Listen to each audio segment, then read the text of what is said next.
Ijtimoiy tarmoqlarda Shahrisabz hokimi tomonidan hokimlar o'rtasida trend bo'lgan mana bunday tekshiruvlar sizning ham e'tiboringizni tortdimi? Yashashni qarang. Mana qarang. Mana qarang. Ustini qarang, changini, kirligini. Shu ro'zg'orda endi shu erkak yashayapti siz bilan qarang. Mana qarang, choynak.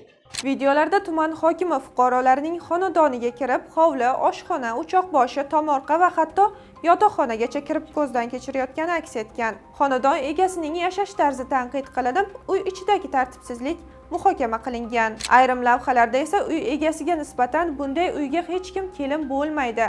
Mol ham o'tirgan yerini tozalab o'tiradi mazmundagi gaplarni eshitish mumkin.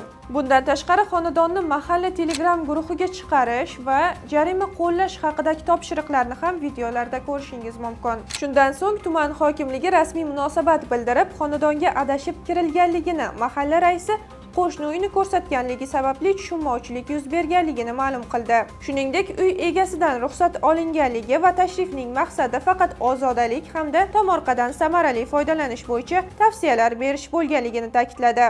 Bundan tashqari mahalla raisi xonadonlarning tozaligini tekshirish prezident topshirig'i bilan bo'layotganligini aytgan. Ammo bu izoh asosiy savollarga javob bermaydi. Agar ruxsat olingan bo'lsa ham, fuqaroning yotoqxonasi, oshxonasi va shaxsiy turmush tarzi videoga olinib boshqalarga namoyish etish davlat xizmatchisining vakolatiga kiradimi? O'zbekiston Respublikasi Konstitutsiyasining 27-moddasida har bir insonning turar joyi daxlsizligi kafolatlangan.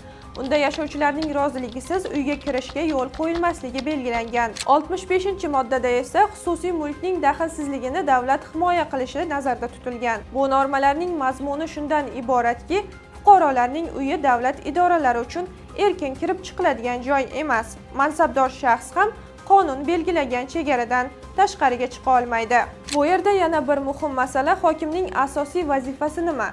Qonunchilikka ko'ra hokim hududni ijtimoiy-iqtisodiy rivojlantirilishi, infratuzilmani yaxshilashi, aholi muammolarini hal qilishi, investitsiyalarni jalb qilishi va davlat dasturlarini amalga oshirish uchun javobgar. Hech qayerda hokim fuqarolarning muzlatkichini, yotoqxonasini yoki oshxonasini tekshirishi kerakligi yozilmagan. E'tibor berib tanqid qilinishi kerak bo'lgan asosiy masala aslida mahalladagi yo'llar, ishsizlar va shu kabi ijtimoiy muammolar emasmi? Xo'sh, nega endi rahbarlarning e'tibori odamlarning shaxsiy turmushiga qaratilyapti-yu, hududdagi tizimli muammolar ikkinchi planga tushib qolmoqda? Tozalikni targ'ib qilish kerak, lekin tozalikni targ'ib qilishning ham qonuniy va madaniyatli usullari bor. Odamni omma oldida uyaltirish, uni Telegram guruhiga chiqarish bilan qo'rqitish yoki shaxsiy hayotni muhokama qilish zamonaviy davlat boshqaruviga mos kelmaydi. Agar biror oila og'ir sharoitda yashayotgan bo'lsa, avvalo uning sababini o'rganish kerak. Ehtimoliy kambag'allik, kasallik yoki boshqa ijtimoiy muammolari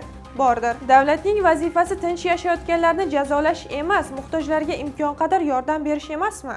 Shu sababli bu hodisa yuzasidan nafaqat rasmiy izoh, balki davlat xizmatchisi etikasi, vakolat chegarasi va fuqarolarning konstitutsiyaviy huquqlariga rioya etilganligi bo'yicha ham xolis xizmat tekshiruvidan o'tkazilishi kerak. To'g'ri, o'zbek xalqi mehmondo'st xalq. Eshikdan kelgan insonni haydab chiqara olmaydi.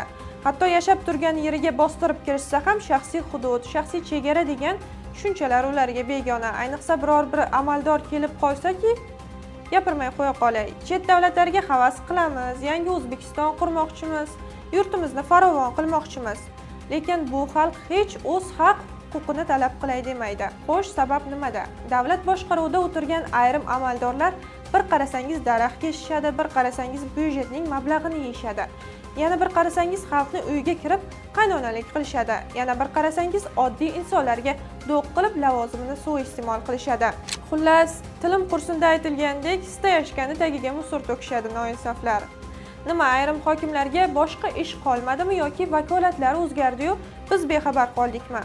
Avvallari boshqaruvdagi shaxslarning vakolati fuqarolar ustidan nazorat o'rnatish emas, ularga xizmat qilish bo'lardi. Hozir ham shunday, aslida hech qanday vakolat o'zgargani yo'q. Ammo afsuski, ayrim rahbarlar mansabni vakolat uchun emas, imtiyoz deb bilishadi.